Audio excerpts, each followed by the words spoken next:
Hello, मेरा नाम प्रांजल है और आज हम लोग बात करेंगे वेरिएबल फ्लक्स मेथड के बारे में। ये तीसरा मेथड था। इससे पहले हम लोग दो मेथड देख चुके हैं, जो कि एक है रेजिस्टेंस कंट्रोल मेथड है एंड एक वोल्टेज कंट्रोल मेथड था। इस मेथड की सबसे खास बात ये है कि ये जो मेथड है ये अबव बेस स्पीड के लिए यूज़ होता है, ठीक है। और इसमें और क्या क्या खास है और क्या कितना इंपॉर्टेंट, क्यों इतना इंपॉर्टेंट है और बहुत ज़्यादा पूछे जाने वाला मेथड इतना क्यों है ये एग्जाम में, इसको हम लोग देखेंगे। जल्दी से देखते हैं क्या क्या सीखने को मिलेगा। सबसे पहले कहाँ पे हम इस मेथड को यूज़ करेंगे, अब मैंने बता ही दिया कि अब बेस स्पीड को, मोटर को स्पीड को कंट्रोल करने के लिए। दूसरा, how this flux weakening method is employed in DC series motor. बड़ा इंपॉर्टेंट है, डीसी सीरीज मोटर में तुम कैसे फ्लक्स को वीक करोगे, क्योंकि वहाँ पे क्या होता है, आर्मेचर जो रेजिस्टेंस यानी कि आर्मेचर जो वाइंडिंग होती है और जो फील्ड वाइंडिंग होती है वो दोनों की दोनों सीरीज में कनेक्टेड होती हैं। तो ये चीज़ आप वहाँ कैसे अप्लाई करेंगे। थर्ड इंपॉर्टेंट जो इंपॉर्टेंट पॉइंट है कि इस मेथड के क्या क्या वीक पॉइंट थे और क्यों हम लोग इस मेथड के साथ इस मेथड को डिस्कार्ड कर देते हैं, जल्दी यूज़ नहीं करते हैं, ठीक। तो चलिए शुरू करते हैं।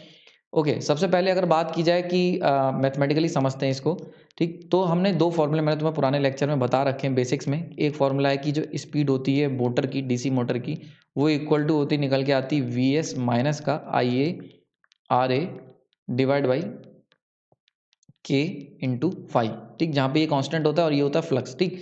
एंड नेक्स्ट फार्मूला जो एक और फार्मूला होता है वो है पावर का, जो मोटर के अंदर डेवलप होती है, वो होती है electromagnetic torque into omega equal to, इसी फॉर्मूले को और हम क्या लिख सकते हैं, back EMF into I A, ठीक। यहाँ पे ये जो चीज़ है यानी कि ये पर्टिकुलर पॉइंट जो है ये है तुम्हारी इलेक्ट्रिक एनर्जी, ये है इलेक्ट्रिकल पावर और ये है आपकी मैकेनिकल पावर। और क्योंकि हम लोग क्या करते हैं, जो इलेक्ट्रिक पावर रोटर की होती है वही इक्वल होती है, वही कन्वर्ट होती है मैकेनिकल पावर में, इसलिए दोनों की दोनों इक्वलिटी में रखी जाती हैं, ठीक। इस मेथड को समझने के लिए इंपॉर्टेंट पॉइंट क्या है, इस मेथड के लिए नोट करके लिख लेना ये बात को। जो मोस्ट इंपॉर्टेंट पॉइंट है कि इस मेथड में इलेक्ट्रोमैग्नेटिक पावर जो है, ठीक, ये क्या रहती है, ये कांस्टेंट रहती है, ठीक। यानी कि अगर तुम्हें वेरिएबल फ्लक्स मेथड अप्लाई करना है तो आपको पावर को कांस्टेंट रखना पड़ेगा, बहुत इंपॉर्टेंट, पावर को कांस्टेंट रखना पड़ेगा, ठीक। अब अगर पावर कांस्टेंट की बात की जाए तो P को अगर मैंने कांस्टेंट कर दिया, P को कांस्टेंट, तो इक्वल टू निकल के आता है टी इंटू ओमेगा होता है। अगर इस फॉर्मूले को सिंपली देखो तो अगर ये चीज़ कांस्टेंट है तो टी इंटू ओमेगा भी कांस्टेंट हो गया, क्लियर है, ठीक। यानी कि टी जो होगा वो इन्वर्सली प्रोपोर्शनल निकल के आ गया ओमेगा के, ठीक। और अगर टी ओमेगा के इन्वर्सली प्रोपोर्शनल है तो ऑब्वियस चीज़ है, अगर तुम क्या करोगे, अगर तुम टी को राइज करोगे तो ओमेगा डाउन हो जाएगा, ठीक। या फिर कह सकते हैं ओमेगा इन्वर्सली प्रोपोर्शनल आ जाएगा इलेक्ट्रोमैग्नेटिक टॉर्क के। तो अगर तुम क्या करते हो, अगर तुम स्पीड को राइज अप करोगे तो वहाँ पे क्या होगा, इलेक्ट्रोमैग्नेटिक टॉर्क फाउल हो जाएगा, समझ में आ रहा है। तो अगर स्पीड बढ़ाओगे तो टॉर्क कम होगा, टॉर्क बढ़ाओगे तो स्पीड कम होगी, क्लियर हो गया ये चीज़। एक तो ये चीज़ समझ में आ गई होगी, ठीक है, इसमें कोई डाउट नहीं होना चाहिए।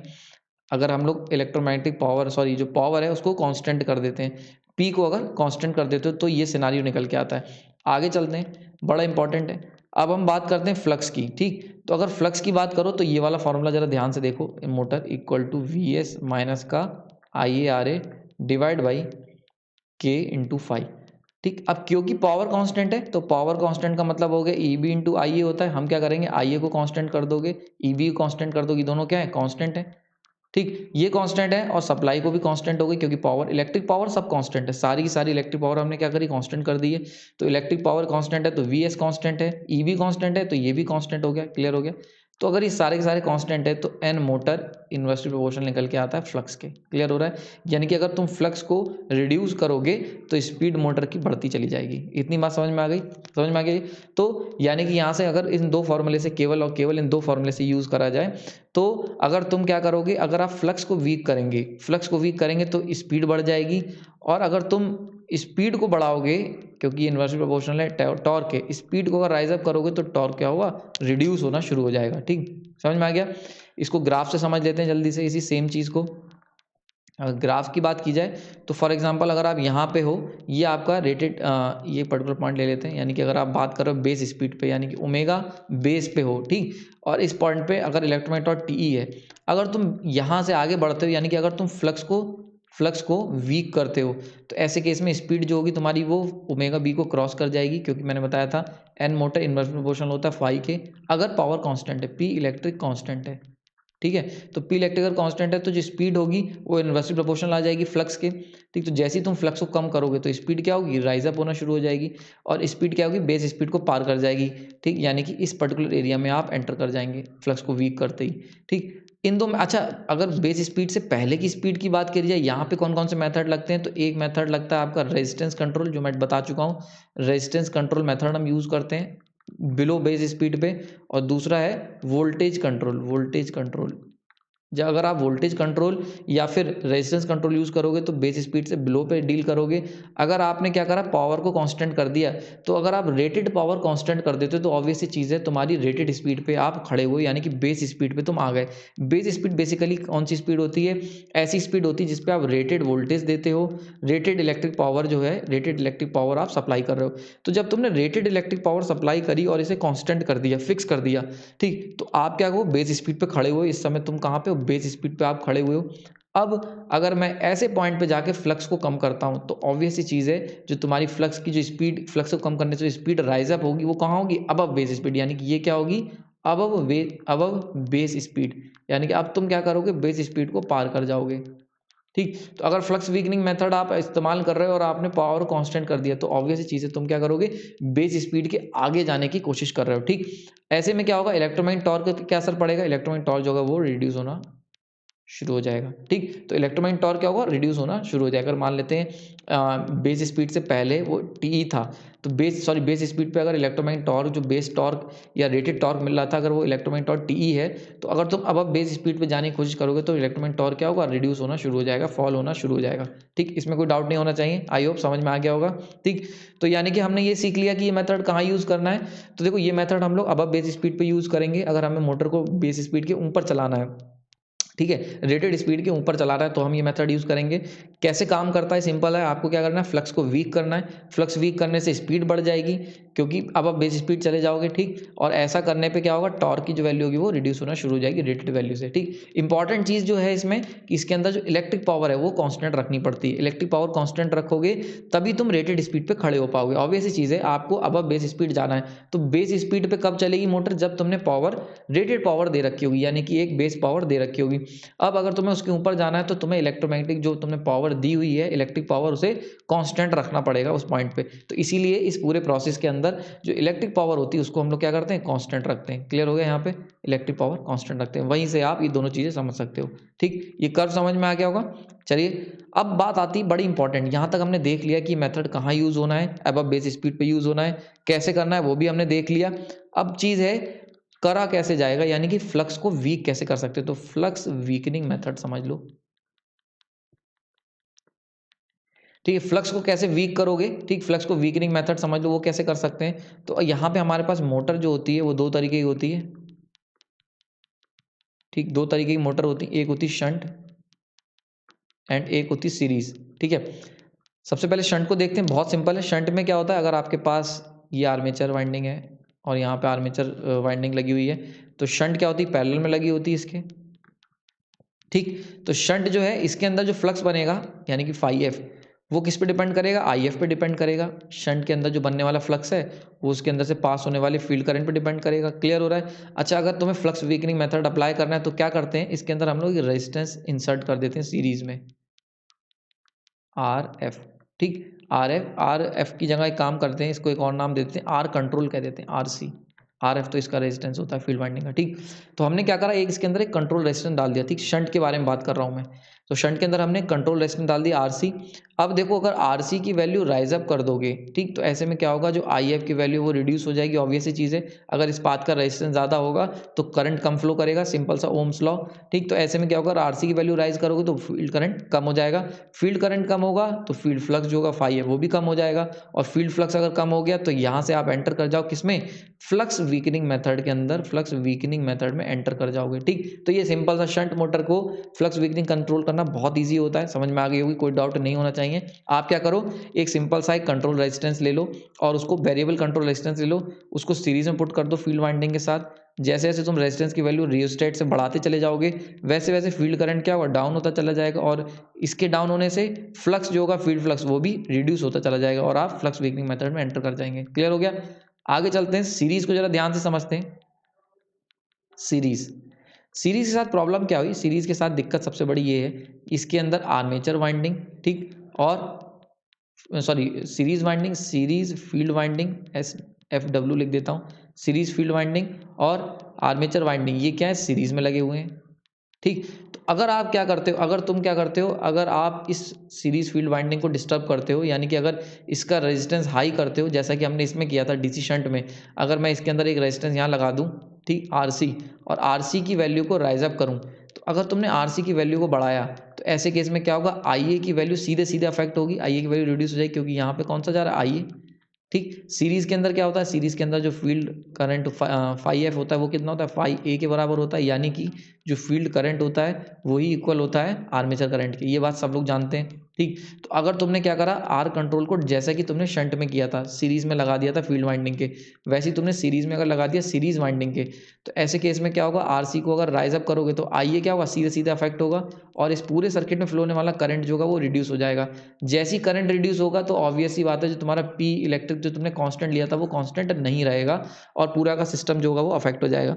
तो ये तुम नहीं कर सकते, वरना इलेक्ट्रिक पावर जो तुमने कांस्टेंट ले रखी है वो कांस्टेंट नहीं रहेगी। ठीक है, और पूरा का पूरा मशीन का जो ऑपरेशन है वो अफेक्ट होगा। दूसरा तरीका क्या है, तो एक और तरीका निकाला गया, यहाँ से जन्म होता है, ध्यान समझना, ये बहुत इंपॉर्टेंट लेक्चर है ये। यहाँ से जन्म होता है डाइवर्टर रेजिस्टेंस का, डाइवर्टर रेजिस्टेंस। ठीक है, डाइवर्टर रेजिस्टेंस, तो यहाँ से क्या होता है, डाइवर्टर रेजिस्टेंस को जरा समझते हैं कैसे काम करता है। तो फॉर एग्जांपल अगर मान लेते हैं मेरे पास एक रेजिस्टेंस है आर एफ, ठीक है, और एक रेजिस्टेंस है आर डी, आर डी ये वेरिएबल है। अब मान लेते हैं करंट जो है वो यहाँ से फ्लो कर रही है, इस पाथ से भी करंट फ्लो कर रही है, और इस पाथ से भी करंट फ्लो कर रही है, पैरेलल पाथ हैं दो। ठीक। ओके, तो यहाँ से आई आई, यहाँ पे मुझे आई मिली, ये कह लेते हैं आई डी, और ये कह देते हैं आई एफ। क्लियर हो गया।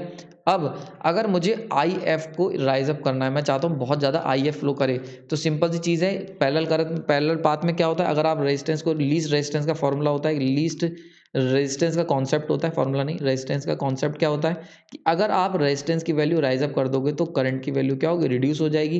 तो अगर मान लेते हैं मैं चाहता हूँ फील्ड, ये जो आई एफ है वो बहुत ज़्यादा हो, यानी कि अगर मैं चाहता हूँ आई एफ ज़्यादा हो आई डी से, तो इसलिए क्या करो, आर एफ की वैल्यू को रिड्यूस कर दो और आर डी की वैल्यू को राइज अप कर दो। अगर रेजिस्टेंस जो ये डाइवर्टर मतलब आर डी की वैल्यू अगर ज़्यादा होगी तो ये जो करंट आई डी में जा रहा है वो यहाँ से ना जाके क्या करेगा, जो कम रेजिस्टेंस का पाथ है यानी कि ये वाला आर एफ, वहाँ से फ्लो होने लगेगा। तो ऐसे केस में क्या होगा, फील्ड करंट की जो आई एफ की जो वैल्यू है वो राइज अप कर जाएगी।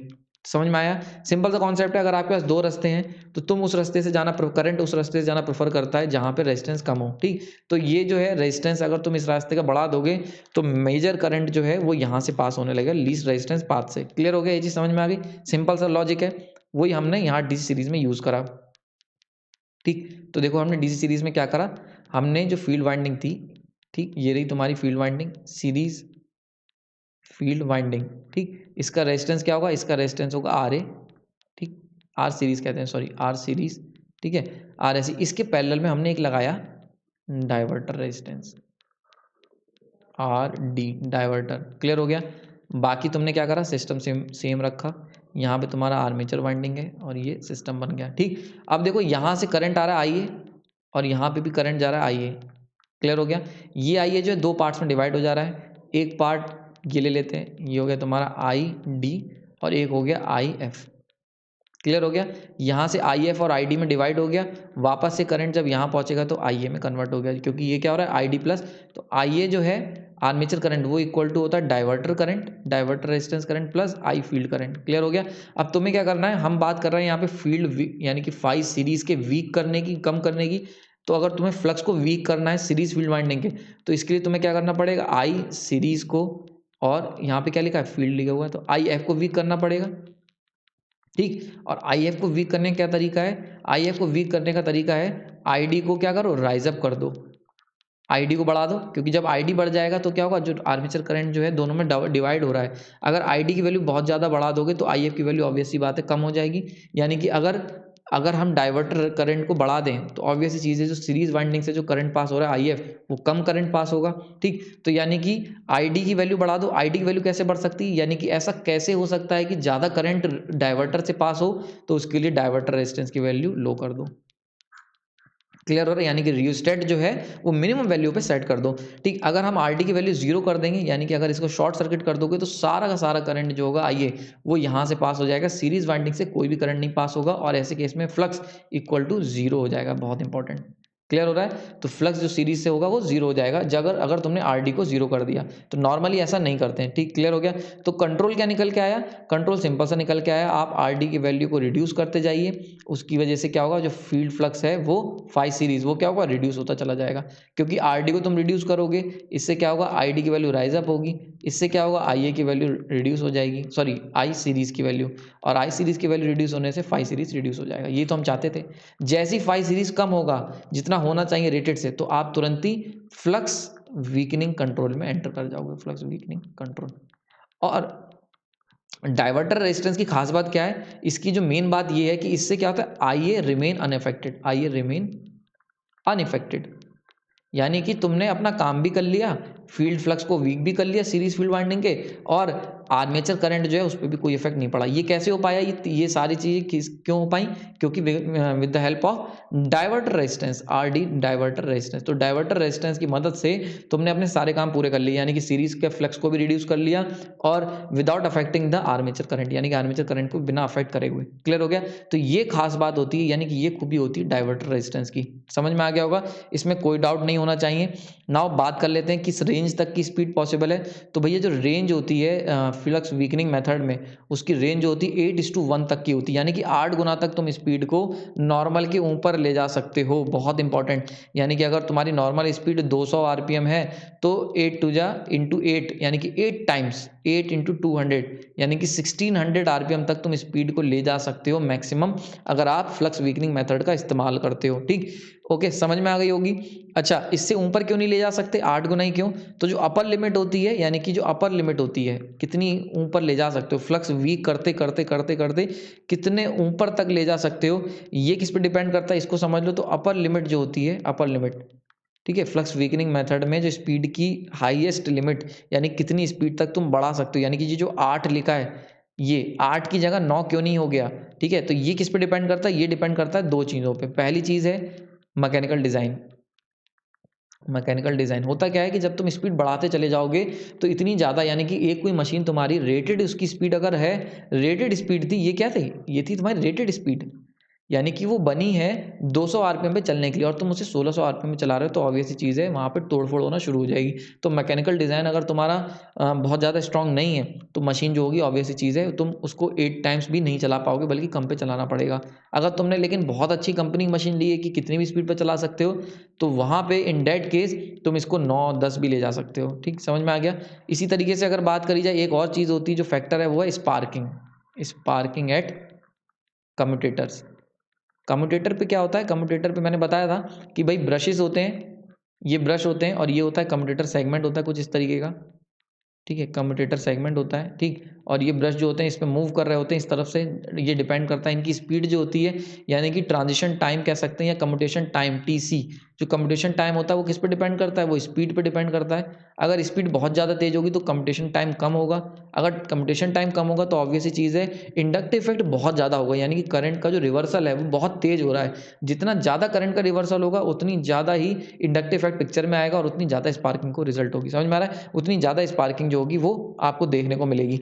ठीक, ये चीज़ समझ में आ गई होगी। तो कम्यूटेशन की स्पीड जो होती है, अगर तुम बहुत ज़्यादा राइज कर दोगे तो ऑब्वियस सी चीज़ है, इंडक्टिव इफेक्ट, यानी कि उसमें अंदर बहुत ज़्यादा सेल्फ इंडक्टेंस, बहुत हाई सेल्फ इंडक्टेंस होगा, क्योंकि मैंने बता चुका हूँ तुम्हें, इंडक्टेंस जो होता है वो डायरेक्ट प्रोपोर्शनल होता है चेंज इन करंट डी/dt के ऊपर डिपेंड करता है, कितनी तेजी से करंट चेंज हो रहा है। तो जैसे जैसे स्पीड बढ़ाओगे, टाइम को कम कर दोगे टीसी को, तो ऐसे में बहुत ज़्यादा इंडक्टिव इफेक्ट पिक्चर में आ जाएगा और बहुत हाई स्पार्किंग होगी। तो इसीलिए अगर तुम स्पीड ये फ्लक्स वीकनिंग मेथड यूज़ करते हो तो मोटर के अंदर तुम्हारी स्पार्किंग जो होगी वो बढ़ जाएगी। तो इसीलिए बहुत ज़्यादा, 8 गुना भी बहुत ज़्यादा है, आप 3-4 गुना ही रखते हैं, इससे ज़्यादा ऊपर जाओगे तो स्पार्किंग बहुत हैवी होने लगती है। क्लियर हो गया? ओके, आगे चलते हैं। एक बड़ा इंपॉर्टेंट चीज़ है, इसको ध्यान रखना। यहाँ तक कोई डाउट नहीं होना चाहिए, आई होप ये समझ में आ गया होगा। ठीक, अब एक चीज़ आ जाती है कि ये किसके लिए यूज़ कर सकते हैं, तो ये समझ लो जरा, एप्लीकेशन कहाँ पे यूज़ कर सकते हैं, अप्लाई कहाँ पे करोगे फ्लक्स वीकनिंग मेथड। तो भैया ऐसे मोटर पे, ऐसी मोटर जिन पे क्या लगे हुए हैं, जिनके साथ लाइट लोड लगे हुए हैं, लाइट लोड, उनके साथ आप इस मेथड को यूज़ कर सकते हैं। रीज़न क्या है? रीज़न ये है कि जैसे जैसे तुम एन की स्पीड को बढ़ाते जा रहे हो, वैसे वैसे इलेक्ट्रोमैग्नेटिक टॉर्क क्या हो रहा है, रिड्यूस हो रहा है। तो टॉर्क क्या होता है, टॉर्क का काम होता है, टी इलेक्ट्रोमैग्नेटिक टॉर्क जो होता है वो बैलेंस करता है लोड टॉर्क को। अगर दोनों के दोनों टॉर्क बैलेंस होंगे तभी मोटर तुम्हारी सही से ऑपरेट करती स्टेडी स्टेट में चल पाएगी। लेकिन अगर तुम जैसे जैसे तुम स्पीड को बढ़ाते जा रहे हो वैसे वैसे टॉर्क कम होता जा रहा है, तो ऐसे केस में क्या होगा, अगर लाइट लोड लगा हुआ है मतलब हल्का फुल्का मोटर पे लोड है तब तो ये मोटर बर्दाश्त कर जाएगी और हाई स्पीड पे चलने लगेगी। लेकिन अगर आपने बहुत हैवी लोड लगाया हुआ है, अगर तुमने हैवी लोड लगाया हुआ है, इन दैट केस क्या होगा, इस केस में इलेक्ट्रोमैग्नेटिक टॉर्क को अगर तुम रिड्यूस करोगे टीएल से यानी कि लोड टॉर्क के मुकाबले रिड्यूस कर दोगे, तो ऐसे में मोटर क्या होगी, मोटर का जो ऑपरेशन होगा वो फेल हो जाएगा, मोटर क्या होगी, फेल हो जाएगी। इसीलिए जो ये फ्लक्स वीकनिंग मेथड है यानी कि जो मेथड है वो लाइट लोड मशीन के साथ यूज़ किया जाता है, हल्का लोड मैकेनिकल लोड लगा होना चाहिए। क्लियर हो गया, समझ में आया? नाउ लास्ट चीज़ बता देता हूँ, इससे रिलेटेड जो क्वेश्चन आते हैं वो फॉर्मूला जो जिसका हम लोग इस्तेमाल करेंगे मैक्सिमम इस टाइप के क्वेश्चन को सॉल्व करने के लिए सिंपल है, N2, क्योंकि N इन्वर्सली प्रोपोर्शनल है फ्लक्स के, तो ऐसे केस में N2 by N1 equal to आ जाता है ∅1 बाई ∅2। समझ में आ गया? ये सिंपल सा फॉर्मूला आप लोग यूज़ करते हो, बहुत यूज़ होता है, ठीक। ये बहुत इंपॉर्टेंट फॉर्मूला है, ये काफ़ी ज़्यादा एग्जाम्स में पूछा जाता है, बहुत पूछा जाता है ये एग्जाम्स में। समझ में आ रहा है? ये है फ्लक्स वीकनिंग मेथड का फॉर्मूला है, फ्लक्स वीकनिंग मेथड, कीपिंग, बहुत इंपॉर्टेंट चीज़ है, keeping electric power equal to constant, यानी कि अगर तुम इलेक्ट्रिक पावर को कांस्टेंट लेते हो in that case N2 by N1 equal to ∅1 by ∅2 होता है। फ्लक्स वीकनिंग मेथड में आप इसका इस्तेमाल करते हैं और इसमें जो N2 निकल के आती है, N2 यानी कि स्पीड जो निकल के आएगी, यानी कि ये कब यूज़ करोगे, अब बेस स्पीड के लिए, अब बेस स्पीड, अगर तुम बेस स्पीड के ऊपर जाने की कोशिश कर रहे हो देन आप इस मेथड का इस्तेमाल करेंगे। समझ में आ गया? ठीक, तो जल्दी से रिवाइज कर लेते हैं हमने क्या क्या सीखा इस पूरे लेक्चर के अंदर। सबसे पहले मैंने तुम्हें 2 फॉर्मूले बताए, जस्ट रिवाइज कराए, इंपॉर्टेंट नोट बताया कि इलेक्ट्रो जो पावर होती है इस मेथड में वो कांस्टेंट रखी जाती है। देन हमने देखा कि अगर पावर कांस्टेंट है तो टॉर्क, अगर सॉरी स्पीड बढ़ा रहे हो तो टॉर्क रिड्यूस हो जाएगा। प्लस हमने ये भी देखा कि अगर स्पीड कैसे बढ़ सकती है, तो स्पीड जो है इसमें फ्लक्स को अगर वीक करेंगे तो स्पीड बढ़ जाएगी, ये फॉर्मूला सामने है आपके। इंपॉर्टेंट चीज़ इसमें एक ये थी कि पावर क्यों कांस्टेंट रखी गई है भाई, अब बेस स्पीड कैसे आ रही है, तो देखो इन सब का कॉन्सेप्ट मैंने यहाँ पे बताया कि बेस स्पीड क्या होती है, ऐसी स्पीड जिस पे हम लोग रेटेड पावर रेटेड वोल्टेज देते हैं। तो जब आप रेटेड पावर सप्लाई दोगे तो आप बेस स्पीड पे ऑलरेडी हो। अगर आप बेस स्पीड से पीछे कंट्रोल चाहते हो तो 2 मेथड जो मैंने पुराने लेक्चर्स बताए, रेजिस्टेंस कंट्रोल और वोल्टेज कंट्रोल, इनका इस्तेमाल करोगे। अगर तुम्हें रेटेड स्पीड से ऊपर जाना है इन दैट केस आप फ्लक्स वीकनिंग मेथड का इस्तेमाल करोगे। तो अगर तुमने पावर को, इलेक्ट्रिक पावर को कांस्टेंट कर रखा है तो ऑब्वियसली उस समय आप रेटेड टॉर्क टी और रेटेड स्पीड पे खड़े हुए हैं, जिसे हम लोग बेस स्पीड कहते हैं। अब इन दैट केस अगर तुम फ्लक्स को वीक करते हो कीपिंग इलेक्ट्रिक पावर कांस्टेंट, तो क्या होता है ऐसे में आपका जो टॉर्क होता है वो वीक होना शुरू हो जाता है, क्योंकि फ्लक्स को जब वीक करते हो तो स्पीड बढ़ने लगती है, और स्पीड जब बढ़ने लगती है तो टॉर्क जो होता है वो वीक हो जाता है। इस फॉर्मूले से स्पीड जैसे जैसे तुम राइज अप करोगे तो इलेक्ट्रोमैग्नेटिक टॉर्क क्या होगा, फॉलो अप हो जाएगा। क्लियर हो गया? अब हमने देखा कि फ्लक्स वीकनिंग तो समझ में आ गई, लेकिन करेंगे कैसे, तो शंट के केस में देखा। शंट के केस में एक सिंपली हमने सीरीज के अंदर एक कंट्रोलिंग रेजिस्टेंस लगाया, रियोस्टेट टाइप, और वेरिएबल था। हम लोगों ने जैसे जैसे रेजिस्टेंस की वैल्यू आप राइज अप करोगे वैसे वैसे फील्ड करंट क्या होगी, कम होती चली जाएगी, और फील्ड करंट कम होगी तो फील्ड फ्लक्स कम होगा, फील्ड फ्लक्स कम होगा तो आप फ्लक्स वीकनिंग मेथड में एंटर कर जाओगे, यानी कि आप फ्लक्स वीकनिंग मेथड की तरह काम करने लगेगी आपकी मोटर और स्पीड बढ़ना शुरू हो जाएगी। डीसी सीरीज जो हमने देखा उसके अंदर इतना आसान नहीं था ये वेरिएबल फ्लक्स मेथड यूज़ करना। क्यों? क्योंकि डीसी सीरीज के अंदर अगर मैं डायरेक्टली कंट्रोल रेजिस्टेंस सीरीज में लगा दूंगा तो ऐसे केस में मोटर तुम्हारी जो है उसका आर्मेचर करंट रिड्यूस हो जाएगा जितना होना चाहिए, तो जो तुम्हारी इलेक्ट्रिक पावर कांस्टेंट ली थी वो वैसा कुछ कहानी इसमें नहीं चल पाएगी। तो इसका क्या सॉल्यूशन निकाला गया, सॉल्यूशन इसका निकाला गया डाइवर्टर रेजिस्टेंस, उसका कॉन्सेप्ट मैंने बताया। देन डाइवर्टर रेजिस्टेंस कैसे काम करता है, तो डाइवर्टर रेजिस्टेंस सिंपली क्या है, डाइवर्टर रेजिस्टेंस को तुम जितना ज़्यादा लो करोगे उतना ज़्यादा करंट डाइवर्टर से पास होगा और उतना कम करंट सीरीज वाइंडिंग से पास होगा। तो जब सीरीज वाइंडिंग करंट कम पास होगा तो ऑब्वियस सी चीज़ है फील्ड कम बनेगी, फील्ड कम बनेगी तो आप फ्लक्स वीकनिंग मेथड में एंटर कर जाओगे। ठीक, समझ में आ गया? और आइए आपकी रिमेन अनअफेक्टेड, यानी कि अगर तुम डाइवर्टर रेजिस्टेंस नहीं यूज़ करते और उसकी जगह सीरीज रेजिस्टेंस यूज़ कर लेते तो उस केस में फ्लक्स वीकनिंग मेथड तो कर पाते, लेकिन वहाँ पे आइए तुम्हारा अफेक्ट हो जाता, आइए तुम्हारा डिस्टर्ब हो जाता। क्लियर हो गया? फिर हमने देखा रेंज कितनी निकल के आती है, तो 8:1 का रेंज करीब निकल के आती है, यानी कि 8 गुना तेज चला सकते हो बेस स्पीड से। अगर तुम्हारी बेस स्पीड 200 है तो 8 गुना तुम तेज उस मोटर को रन करा सकते हो फ्लक्स वीकनिंग मेथड से। अच्छा, ये 8 गुना होगा, 6 गुना होगा कि 10 गुना होगा, ये डिपेंड 2 चीज़ों पे करता है। एक तो तुम्हारी मोटर के मैकेनिकल डिज़ाइन कितना अच्छा है, दूसरा स्पार्किंग कितनी हो रही है कम्यूटेटर टाइम पे। ठीक है, उसके बाद फार्मूला, जो इंपॉर्टेंट फार्मूला जो हमने देखा, ये जो फार्मूला होता है वो N2/N1 इक्वल टू ∅1/∅2 का इस्तेमाल हम लोग करते हैं। क्लियर हो गया यहाँ पे? ठीक, तो आई होप ये लेक्चर आपको समझ में आएगा, बड़ा इंपॉर्टेंट लेक्चर है और ये one of the most important है कंपटीशन पॉइंट ऑफ व्यू से इस पे बहुत क्वेश्चंस आते हैं, गेट के हर साल इस पे क्वेश्चन आए हुए हैं, देख सकते हो आप, ठीक। तो इसलिए बहुत ध्यान से देखना और इसको रिवाइज़ करते रहिए। आई होप आपको ये लेक्चर समझ में आया होगा। आपने अपना कीमती समय दिया उसके लिए धन्यवाद।